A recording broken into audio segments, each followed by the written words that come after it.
এইভাবে একবার কাতলা মাছ রান্না করে দেখো, পুরো অনুষ্ঠান বাড়ির মতো লাগবে। সবার প্রথমে মাছগুলোকে লবণ দিয়ে মাখিয়ে রেখে দিতে হবে। এবার কড়াইতে রিফাইন তেল গরম করে তার মধ্যে একটু ঘি অ্যাড করে দিতে হবে। এবার মাছগুলোকে হালকা করে ভেজে নিতে হবে।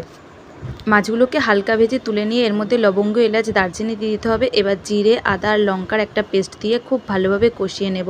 আর দিয়ে দিয়েছি সামান্য পরিমাণে লবণ। এবার আমি কাজু বাদাম, পোস্ত আর টক দইয়ের একটা পেস্ট করে রেখেছিলাম, সেটাকেই এর মধ্যে দিয়ে আরও ভালোভাবে কষিয়ে নেব।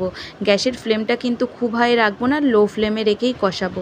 দেখো কষাতে কষাতে কিন্তু মশলা থেকে তেল ছেড়ে আসবে। মশলা থেকে তেল ছেড়ে এলে এর মধ্যে আমি গরম জল অ্যাড করে দেব। এরপর ঝোলটা একটু ফুটে আসলে এর মধ্যে মাছগুলো দিয়ে আরও কিছুক্ষণ ফুটিয়ে নেব। দিয়ে দিয়েছি দুটো চিড়ে রাখা কাঁচা লঙ্কা আর সামান্য চিনি, আর দিয়ে দেব সামান্য গরম মশলা গুঁড়ো। ব্যাস রেডি আমাদের অনুষ্ঠান বাড়ির মতো কাতলা মাছের রেসিপি। রেসিপিটা কেমন লাগলো জানিও। ভালো লাগলে লাইক করো, কমেন্ট করো আর আমার চ্যানেলটিকে সাবস্ক্রাইব